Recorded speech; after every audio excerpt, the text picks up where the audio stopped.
right now of today's presentation that you will receive access to afterwards, along with the materials that we'll be talking about today. Let's see here. Let's go ahead and get started. My name is Bryce Lord.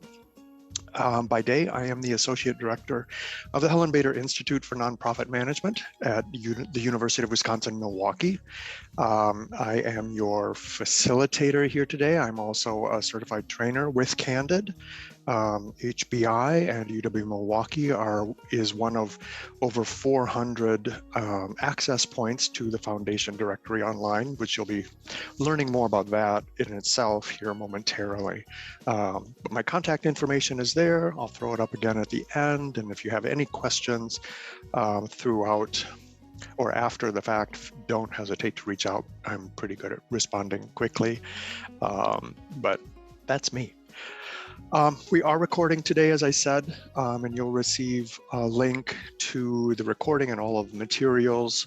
The slide says in the next 48 hours, being that it's a Friday, it might not be till Monday. It just kind of depends on how my day goes before we get that out.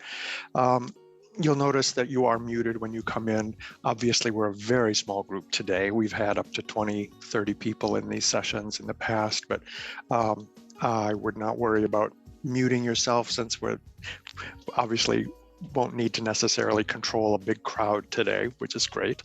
But you can feel free to use the chat too if you don't want to unmask yourself. I do find that if you have connectivity issues, as I tend to do in the mornings, internet in my home, I'm still working from home, is a little wonky. So I may turn my camera off just to make sure we don't have any issues. I just find that, you know, if you have bandwidth issues, leaving the camera off is absolutely fine. And then of course you can call in if necessary, but we're all here, right? So a little bit of background. You can't get anything for free. We've got a couple of commercials before we get started.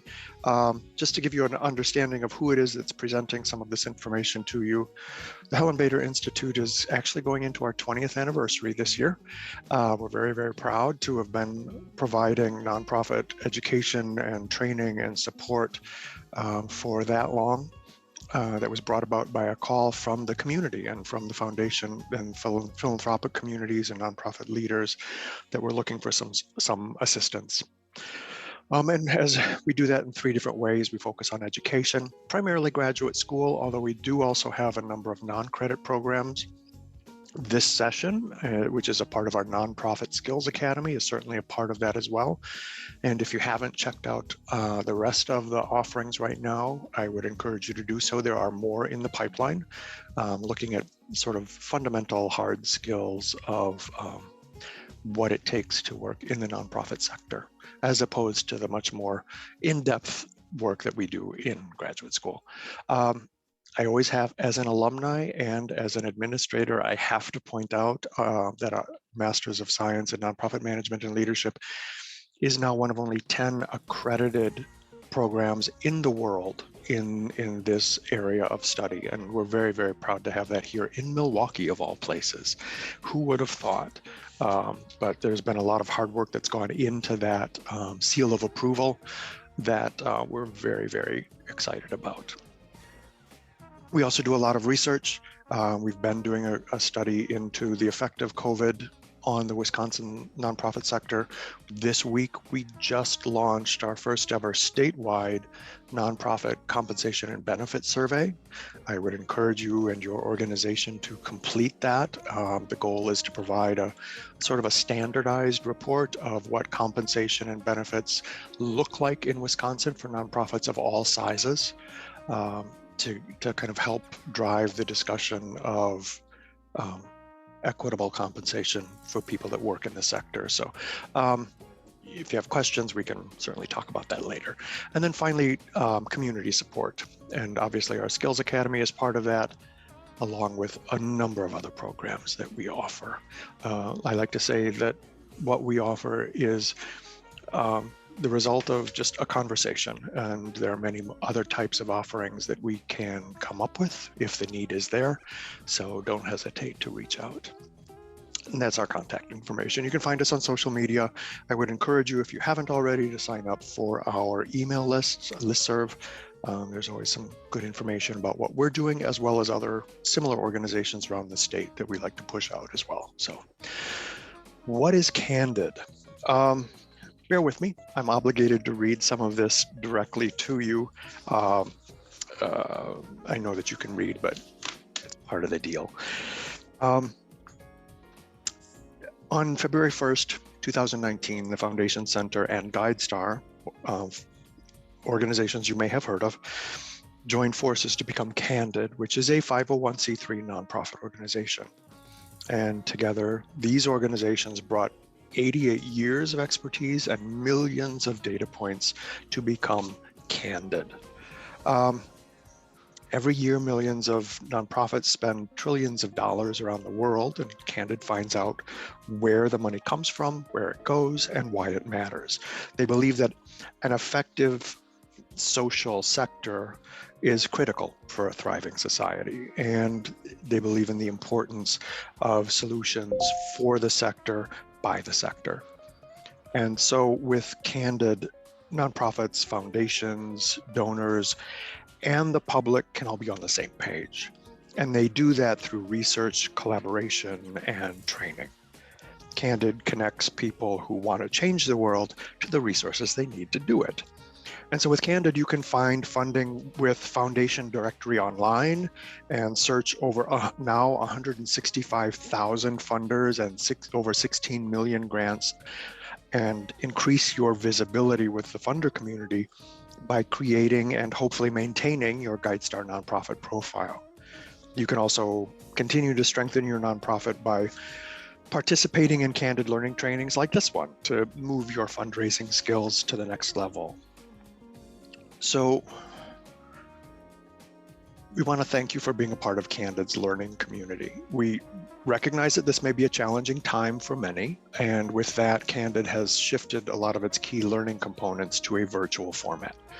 And you can check them out. I would encourage you to do so on Candid Learning Online.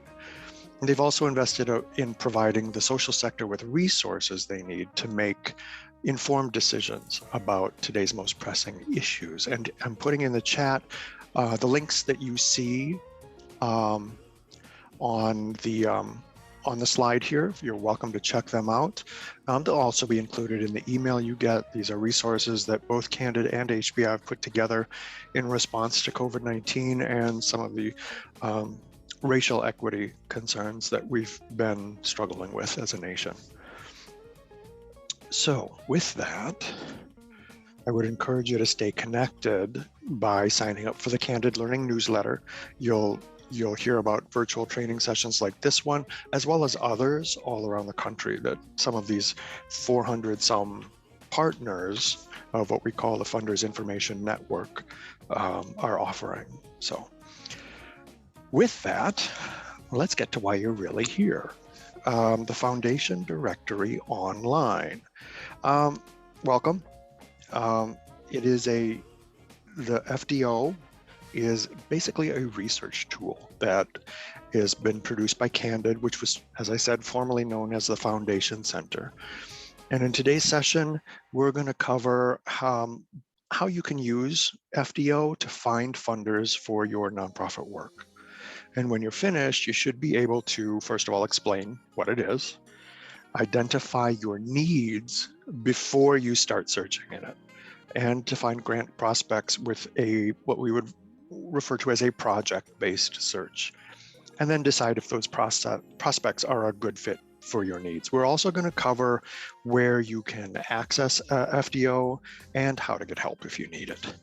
But first, I'm kind of curious to take a quick poll here. If you would, just throw in the chat, how do you currently search for funders? Or feel free to unmute. I mean, what methods are you currently using, and are they working or not?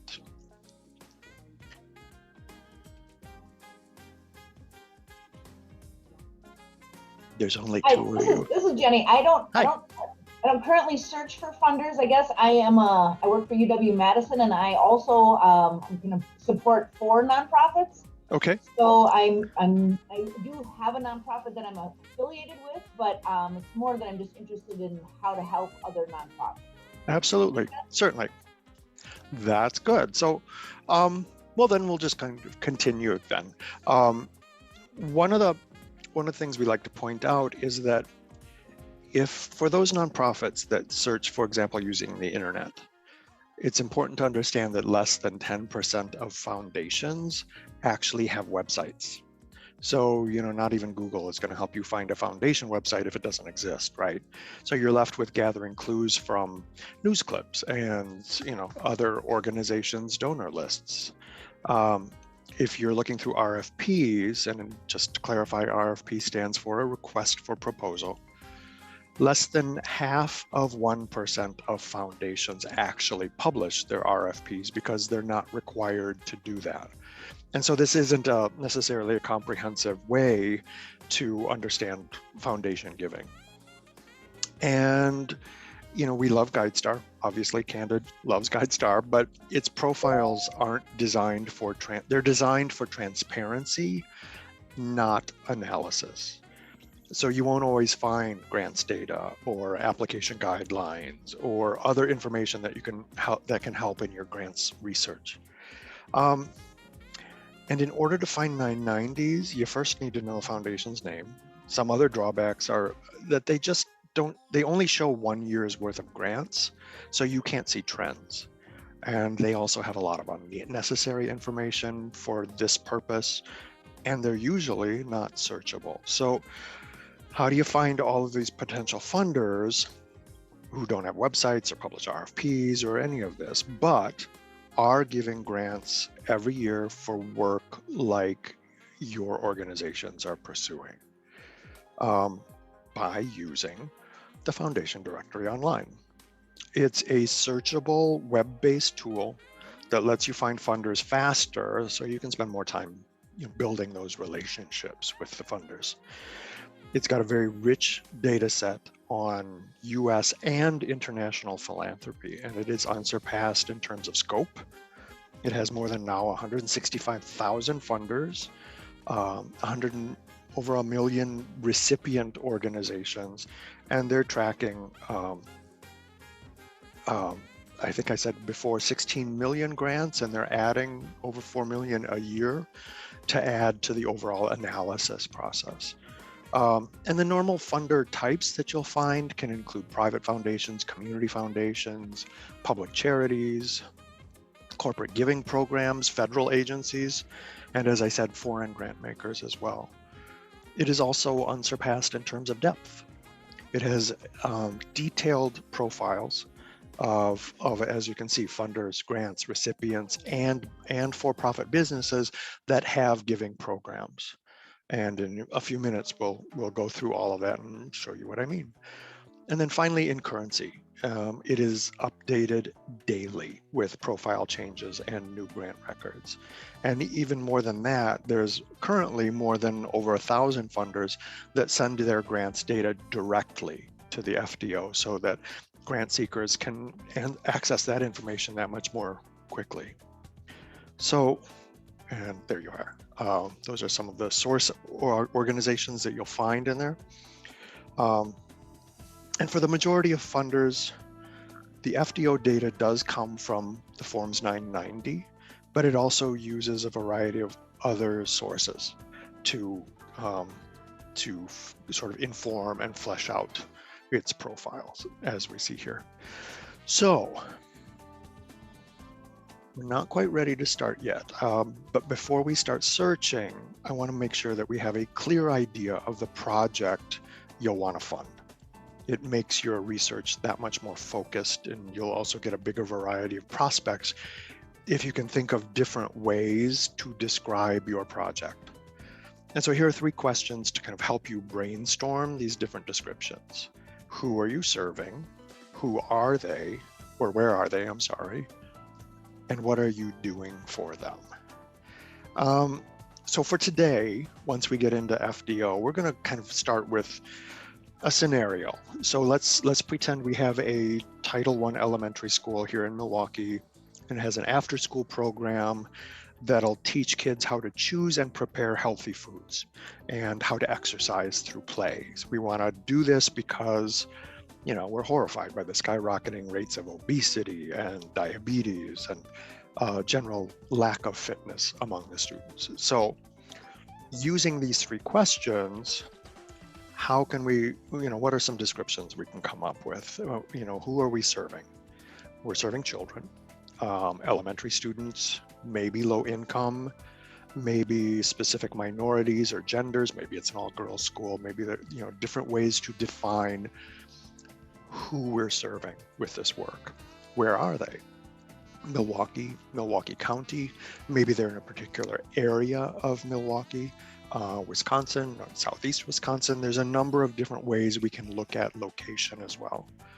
And then finally, what are we doing for them? We think of it as cooking, food choices, nutrition, exercise, recreation, diabetes, health and welfare, after school program. There's a number of different defining terms that we can come up with to identify our needs. And the more we can do that before we actually go search, the more in-depth and more specific our responses will be.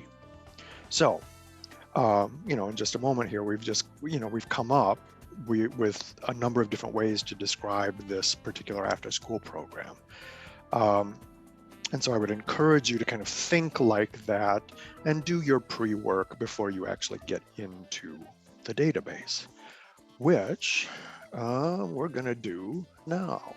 I'm going to switch over to my browser.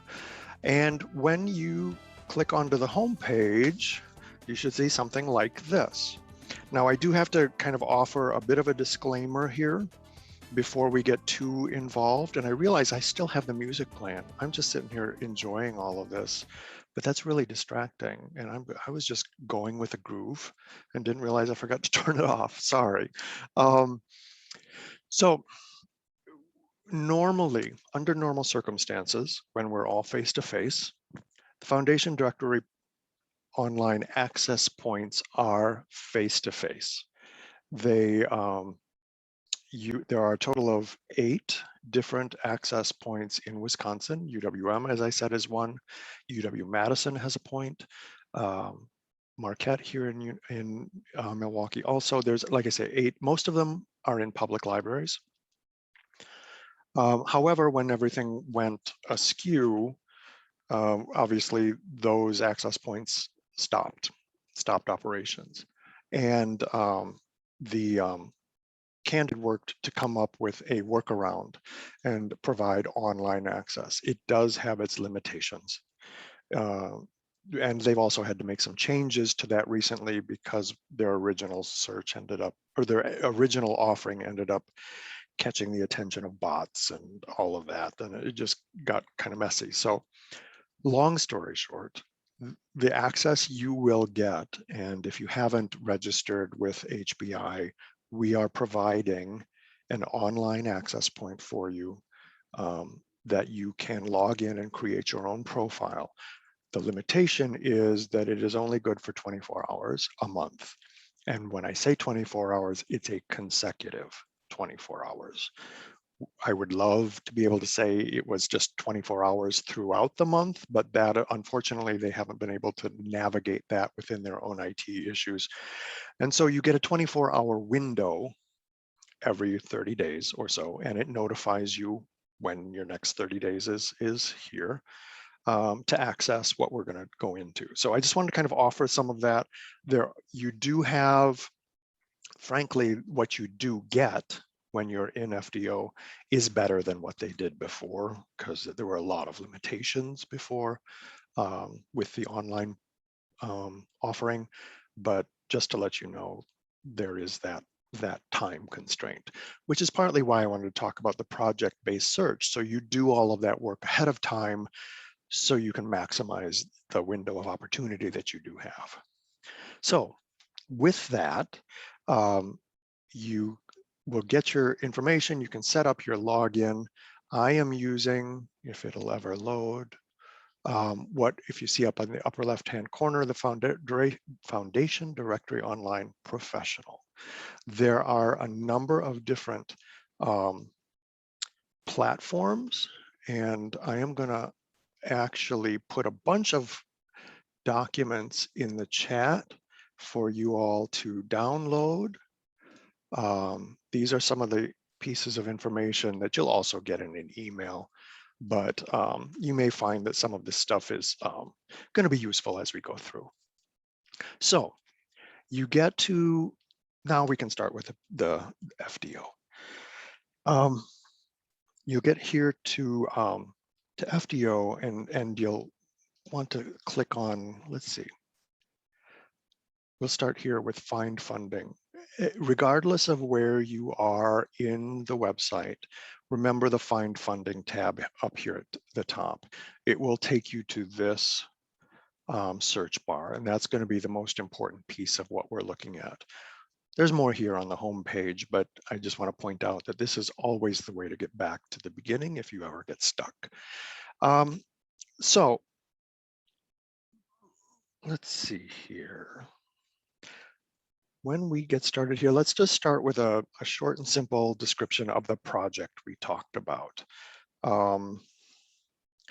We have a health after school program for low income, children in Milwaukee, Wisconsin. Now you'll notice, well, this is a feature we'll talk about in a moment here, but you know, our description here is fairly limited. One of the nice things about FDO is that it will take those terms, and when we hit search, it will expand on it and come up with kind of its own definition. If you see here up at the top showing results for, and it breaks it down into some different search terms based on what we typed in. You have the option of editing that. So it'll give us these search results, and you can see here we have almost 30,000 grant makers nationwide that showed up as a result of this particular search. We're going to narrow that down quite a bit, but you can see the wealth of information that it's pulling from. So let's do this. We're going to open up advanced search, and I'll also show additional filters here. These are all of the different fields that you're going to be working with in order to fine-tune some of this search. If you don't particularly like some of these search terms that FDO came up with, you can build your own search with these advanced filters. You can, let's do this. Let's choose this, children and youth, and define this a little differently. You can see once you click into the field, as when it's empty, you have all of these very different breakdowns. And I want to do this. Let's choose low income, and then age groups. Let's choose children rather than adolescents. We'll kind of break that up a little bit more specifically. Then additionally, we can, I'm kind of lost here, I'm sorry, getting too caught up in what we're doing. And you can also then add different search terms. So as I said, you know, we chose different search terms for, you know, low income, and we can also, let's say we don't like that, and we do want to come up with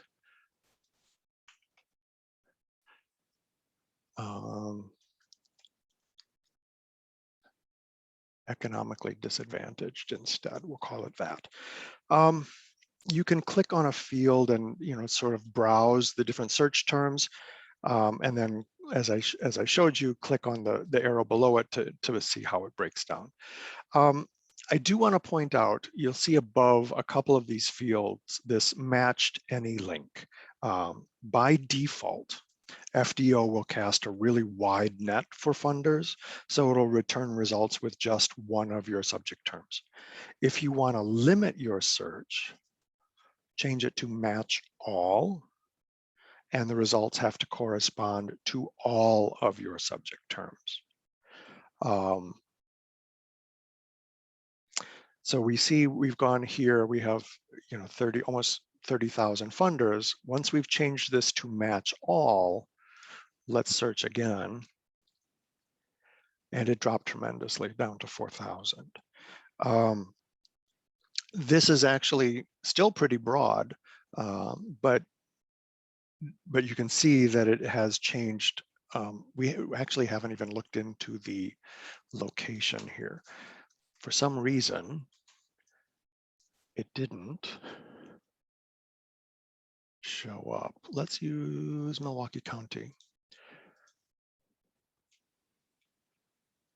There, we've gone from right down. That's a little bit more reasonable here, focusing on just Milwaukee.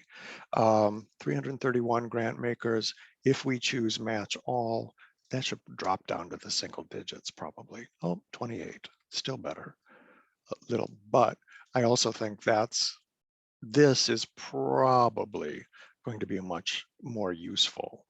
One of the things you'll notice here is in years, we're currently searching all the way back to the beginning of this database in 2003. I would normally recommend that you offer up only about the last 5 years. That's going to be the most current giving trends that you'll find. Obviously, communities change, needs change, and as a result, philanthropic trends change to kind of make sure that you're getting the most useful pieces of data there. Let's see. I also want to point out that, that we have subject area, geographic focus, the population served. There are a couple other useful ones. I do want to point out that location is different from geographic focus. Location is the physical location of the organization you're looking for. Geographic focus is for the area served by the funding. There's a big difference in that. You can look up a specific name of an organization or a recipient if you know what that is. But one of the most useful may be support strategy. But we don't always get this kind of information. We're looking here, if you're looking for capital funding, capacity building, general support, we even have, based on the needs of what you're looking for, you can break that down too. But keep in mind, this kind of information doesn't always appear in some of the grants and some of the 990 data that they'll get. So it may be a little harder to use, but it's incredibly useful if that information is available. Transaction type. We break down, obviously, grants, matching gifts if you're looking through for corporate programs, in kind as well, all different types of giving. And again, this information is not always available, certainly not from the 990s, but from some of the grant data that comes in, you can kind of break it down that way. So I want to kind of quickly cover how FDO searches will work so you can understand why some of these funders are in your list. So we're adding, like I said, 4 million grants a year to FDO. So search results are solely based on grants data because, as we know, past giving will predict future giving. That means if a funder gives at least one grant that matched this search, it'll be in your results. The funders, the grants, the recipient numbers, they are all connected. So in this particular case, we have 229 grant makers that gave 1,300 grants to a total of 232 recipients. The grants in the grant makers, because this is the information we're going to focus on heavily, it's sorted by grant count. So funders who gave the most grants that matched your search will be at the top of the list. And that's within the last 5 years, remember. FDO will search all of the grants on record. So if you want to, if we want to focus on these last 5 years, make sure that you filter that. And make sure you can use the colors. It's all color coded. So that's pretty nice. We've got grant makers in blue, grants in orange, recipients in teal, and 990s in green. Let's focus on the grant makers and view all. So this total number is pretty high. That doesn't mean you have to go through all 229 grant makers. Don't let that scare you. You don't have to analyze hundreds of these profiles.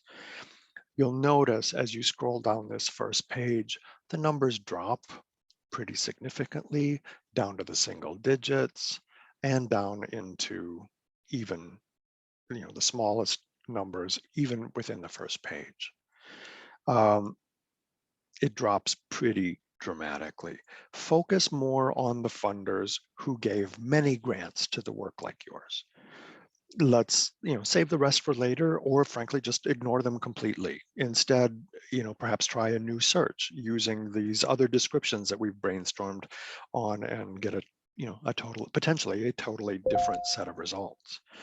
So once you find a list of funders, you can use FDO to evaluate your results so that you spend your time on your strongest prospects. And I'm going to go back to the slides here just momentarily. And we're going to ask 5 total different questions to find out whether the funder is a good fit. First of all, do I meet this funder's requirements? Is my mission or project's goal a priority for this funder? Does the funder, or how much are the grants that they offer? Does the funder support organizations like yours? Or do you know anybody associated with these funders? And all of these we can answer using FDO as well. So let's go back to, oops, wrong one. There we are. And we're gonna take a look at how FDO's grantmaker profiles will help you answer some of these questions. So let's click on one of these funders. Let's go with Greater Milwaukee Foundation. I think they're always an interesting example here. So before we go look at this entire profile, let's talk about this first question. Do I meet the funder's requirements? So we want to look at the funder's limitations to answer that. When we do that, first thing you want to do is go to this gray box. You'll see all these different links to the different sections of the profile. First thing we want to do is go to Applications RFPs, and that'll take us here. We also then want to go straight down to this gray box here, Giving Limitations. This will tell you what is not funded, what this funder will not give to.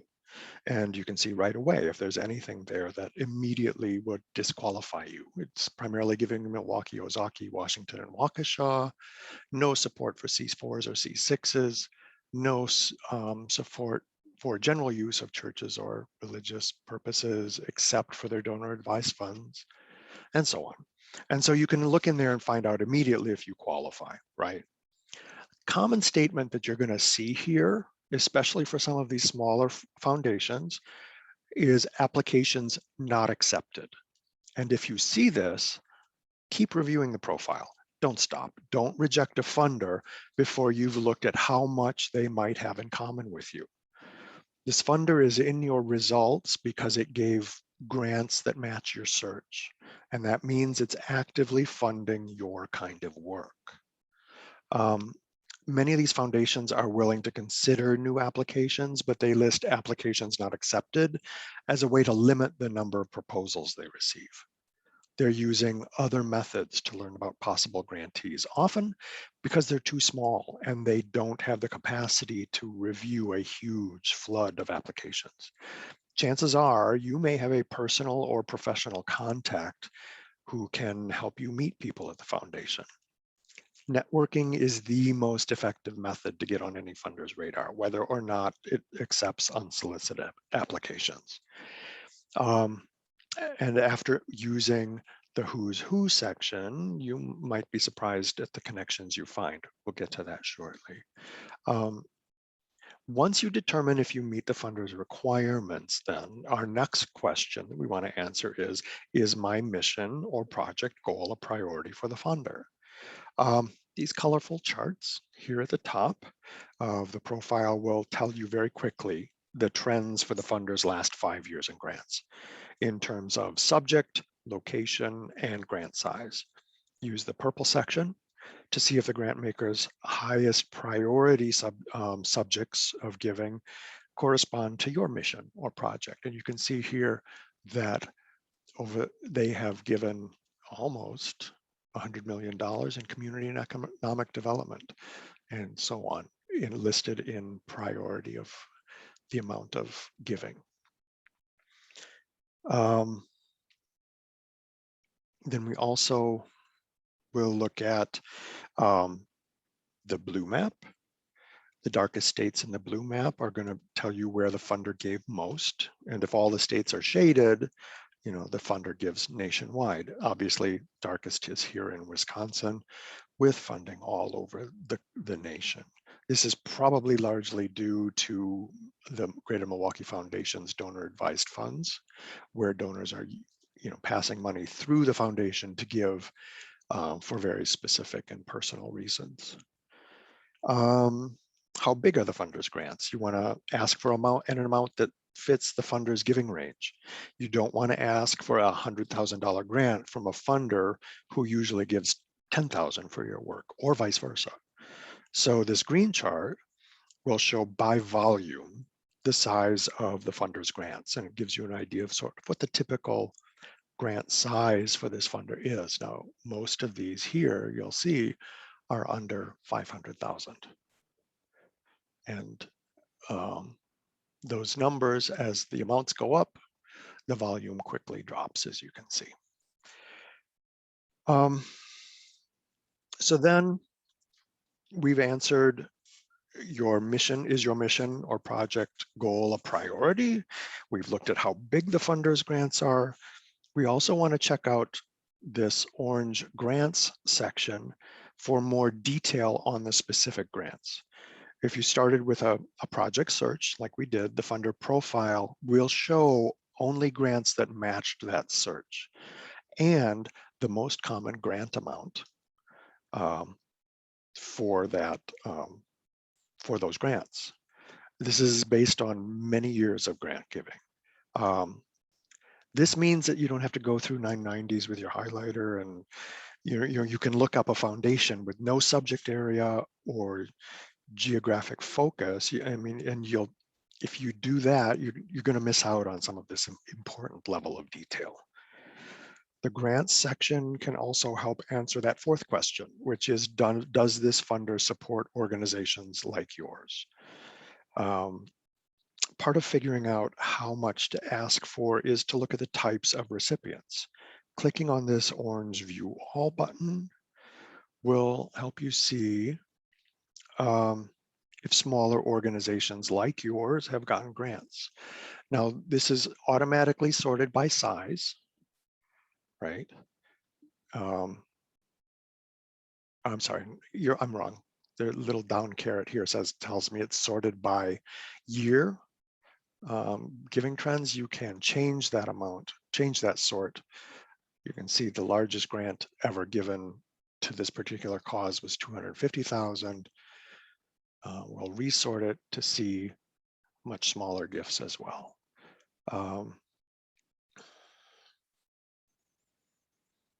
And sorting by year is the default, and you can sort any column here to meet your needs.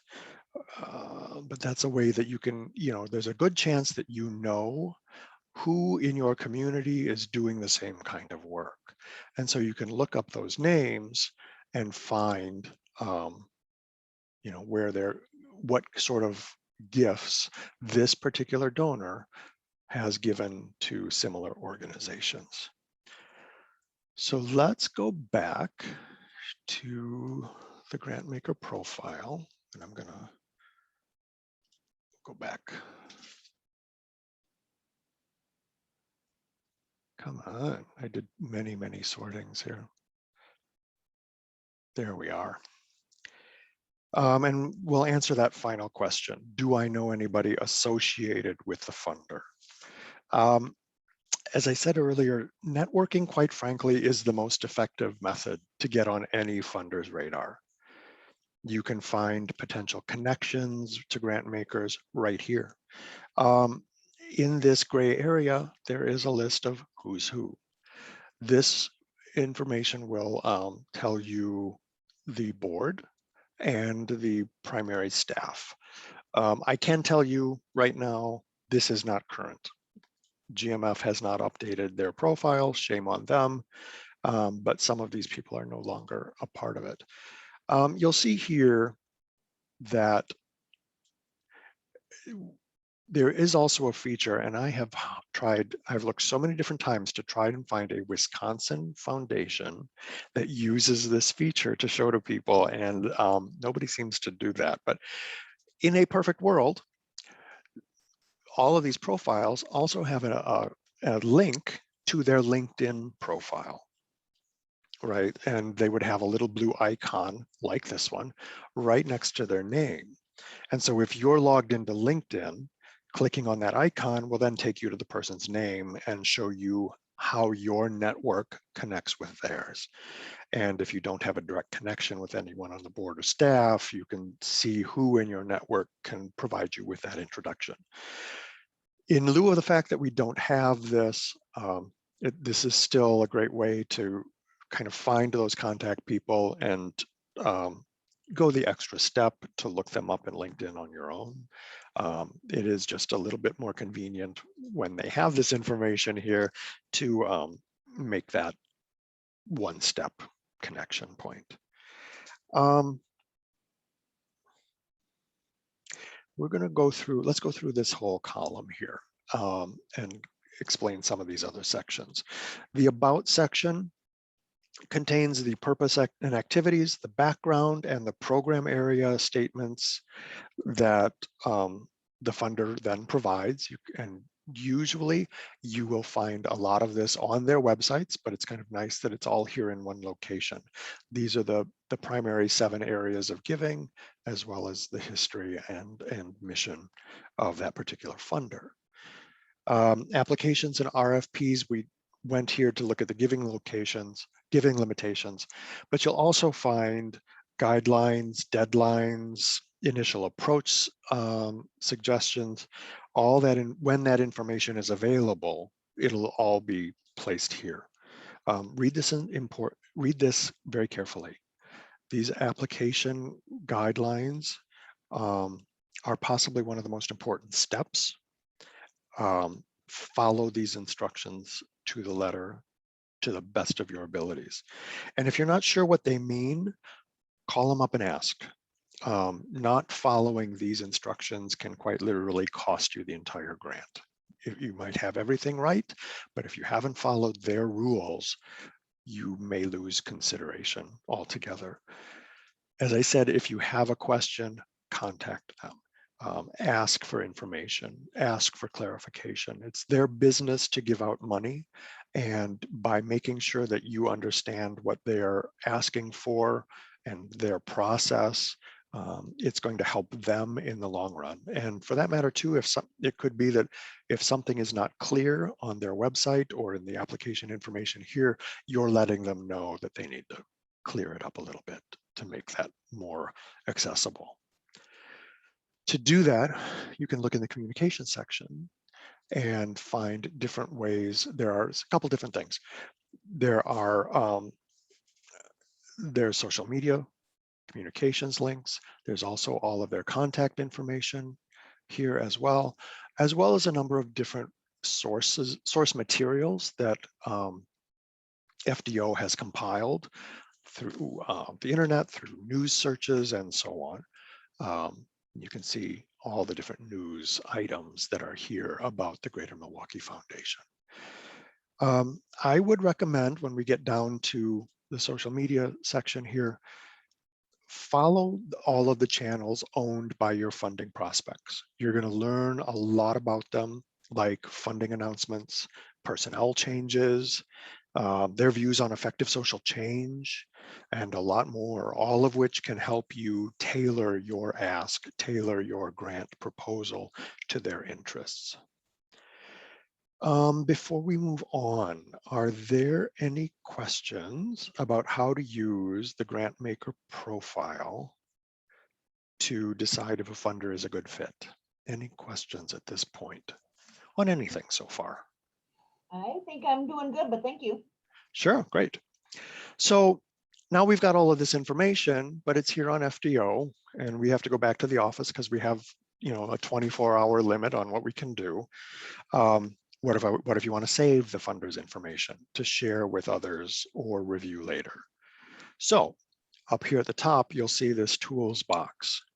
When you use FDO online, or when we do get face-to-face again, you'll still have access, 3 different options for saving a funder's information. You'll see this PDF icon here that will allow you to download the full record as a PDF and save it to your USB drive or your laptop or any device by clicking on this button. You can then also email yourself a PDF of the grantmaker record. It'll just automatically download the PDF and set up an email for you to send it to wherever you want to send it. This is great. And I'm going to show you actually, because I have one here. This is what you will get. Let me open this up. This is what you'll get. We just looked at the GMF profile. It sends you a PDF of all that information. So you don't need to kind of write copious notes on every single profile that you come across. So that's pretty nice. You can email yourself that. Let's see. You can also save multiple records at once. And so to do this, let's go back to our grant makers list here, our search profile. You'll see we have our tools box here. There's a PDF, there's the mail. You'll see a little spreadsheet here too. You can save or email up to 10 full records. So if you choose, say, the top 10 here and create a PDF, or email yourself a PDF of those top 10 records, or you can save 25 list items.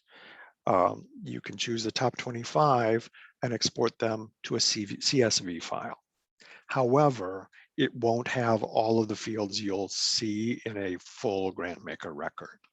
And that's why I say, obviously we mentioned before that the top 10 are probably going to be of the most interest to you anyway.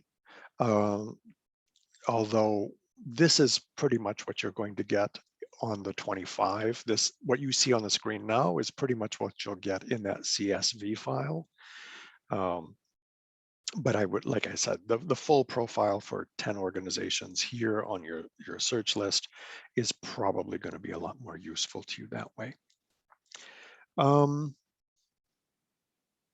see, where are we? I think that's about it. No, I think we'll skip that. That's fine. Let's talk a little bit more about some of these advanced search filters. We talked before about looking up an organization. If you want to look up a specific foundation from the Find Funding screens, click on Search by Organization. Here, let's go back to Find Funding, clean it all out, Search by Organization here. And that'll show you, link you directly to the organization name field, and you can start looking by a specific name, found it like a key part of the name, and these will show up in this sort of purple gray table. You'll see here that we have the option, these are grant makers and recipients. Let's look just at grant makers, and then it narrows it that much more. Bader Philanthropies, or perhaps if we wanted to look just for organizations in a specific area, it'll limit it that much more. And you'll see that the foundations will appear in this search. You will get this little blue flyout tab here. Click on that and it will take you right to their grantmaker profile. You can then also check on multiple names in your search, and they'll just show up specifically there. And nice way to kind of, if you have that specificity, it's a great way to just go right to it. I think you would use this same field to look up a recipient organization. If you know the organization that you're looking for right off the bat, just you do the same way, just choose recipient only. It's that simple. It's a useful strategy to look up recipients this way if you're having a hard time finding good prospects with a subject-based search. Like I said before, chances are that you know of a handful of organizations with similar missions or services to yours, either locally or nationally. Let's go back to looking up a person. So say you had a fundraising deal last week and you want to see if any of your guests are connected to foundations.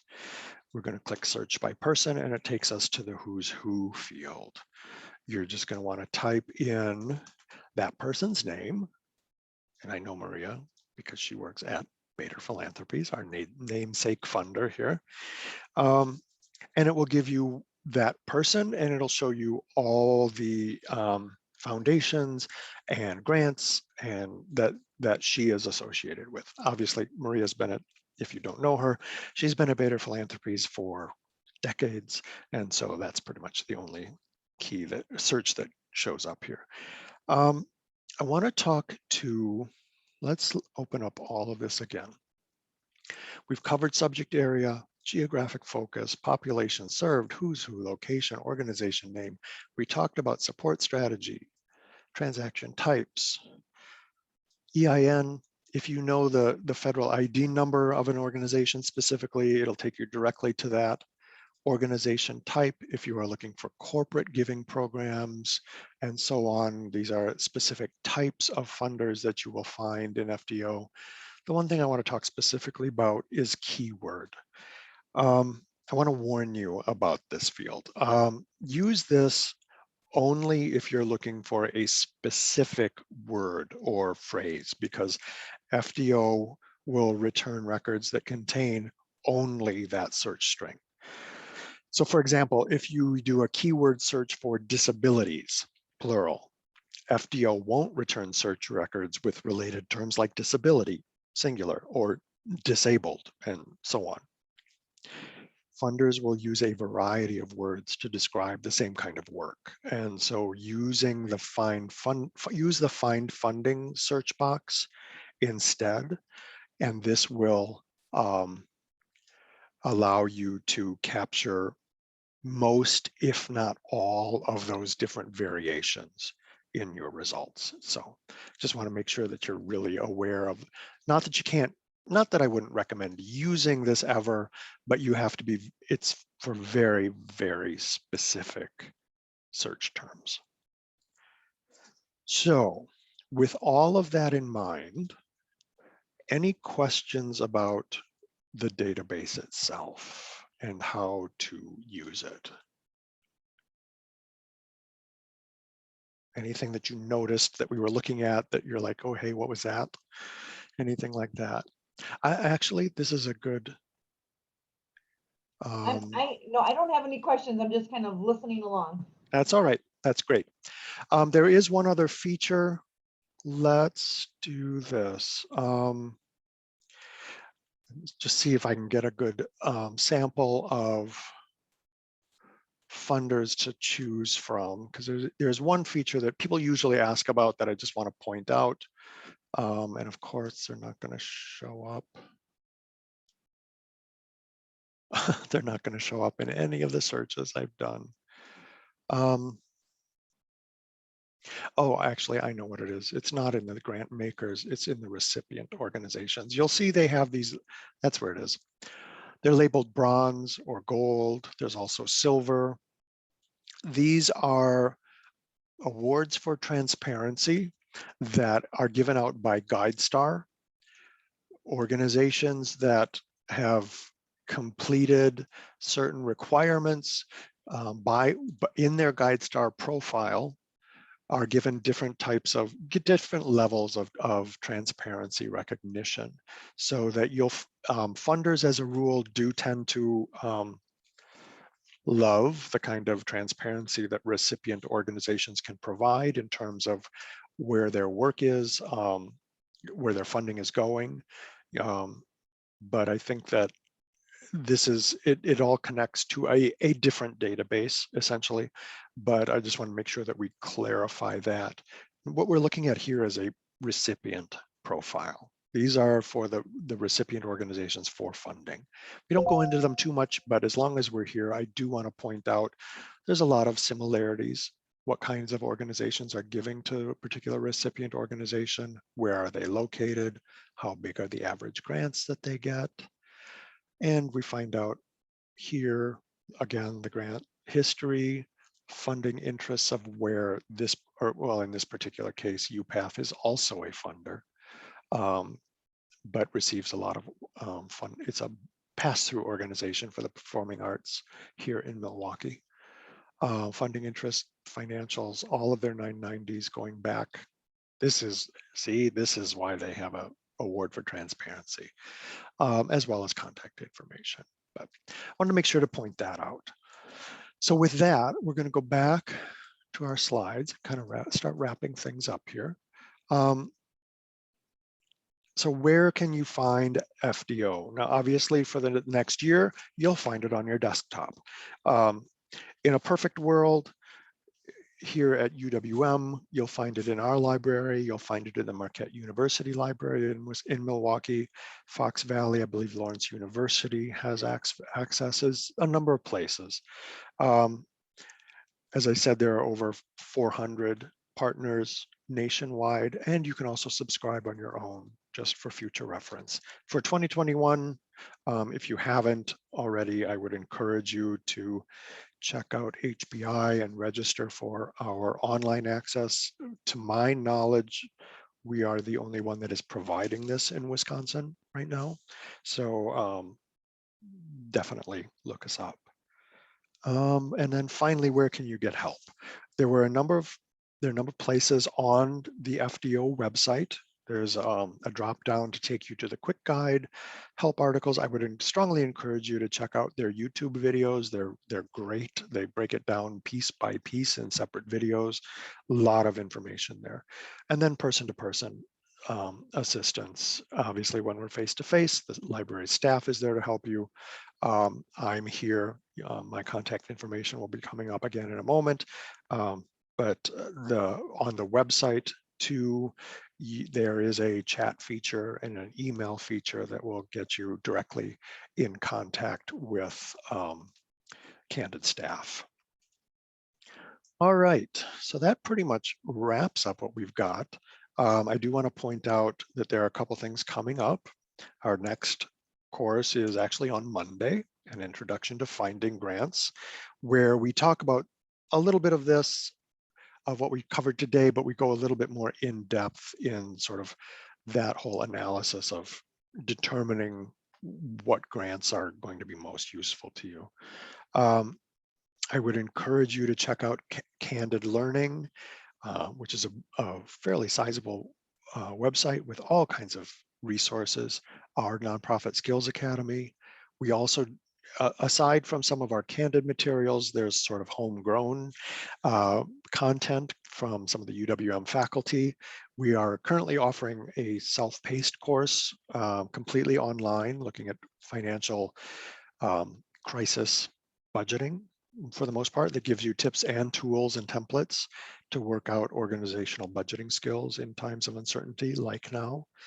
But I think, fundraising is already challenging enough. The goal of FDO, the goal of Candid, and the goal of our Skills Academy is to help you find these funders faster, and so you can spend more time on the work that matters more, like building relationships with donors and serving your broader communities. Like any tool, you'll get better at using FDO with practice. Remember, I'm here, easy to contact. Candid directly is here to contact. And I think that's about all we've got. One last shot for questions. So Tim, no worries. Like I said, you'll be getting a link to this as well as a PowerPoint or a PDF of the slides to help you walk through some of this. Again, that's my contact information. Feel free to reach out at any time. I'm more than happy to set up a Zoom call and help you walk through something if you need to, schedule permitting, of course. I think that pretty much wraps it up for us. So I want to thank you. You are a lovely audience, a lovely audience of two. Thank you. I will say this is, it's very helpful. I say this is the smallest group I've had, which is kind of a nice thing on a Friday morning. But good deal. Like I say, don't hesitate to reach out. More than happy to stop the share here. More than happy to connect to you individually if need be. So. Thank you so much. Appreciate it. You bet. Tim, yes. Now that you're at your computer, because I don't think did you get access to the power PDFs that I put in the chat? Is any of that there? Just bear with me 1 second while I look.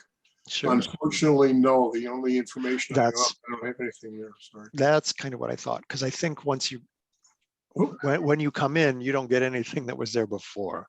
So I'm going to just to kind of throw out some of this to you now, since you weren't there before. You can download some of the materials here to look at before I get the email out to everybody. So okay, great. So that's there. You can download that. I would encourage you to just take the time, poke it around, and see if that helps. Super. The PowerPoints, it looks like that's downloading now, so that should come, and then you can kind of walk through the slides that you couldn't see before. That will be very helpful. Thanks a lot. Sorry I was not able to respond. Oh, no, that's fine. It's a crazy world. We all are flexible and adjusting the best we can. Well, that's great. Now, for some reason or other, I'm not downloading. None of this stuff is moving from chat. Why is that? You should just be able to click on it, and it'll open up the PDFs on your computer, and then you can save them to your desktop or whatever. No, it's not working. I don't know why that is. Well, I'll say I will be, like I said, I'll be emailing all of this stuff to everybody, and you can get it that way. Just thought as long as you were here now, we could kind of get that to you, but you'll get it eventually. Sounds good. All right. So with that, enjoy your Friday, your sunny day, at least where I'm at, and we'll talk to you soon. Excellent. Thanks very much. You bet. Bye-bye now.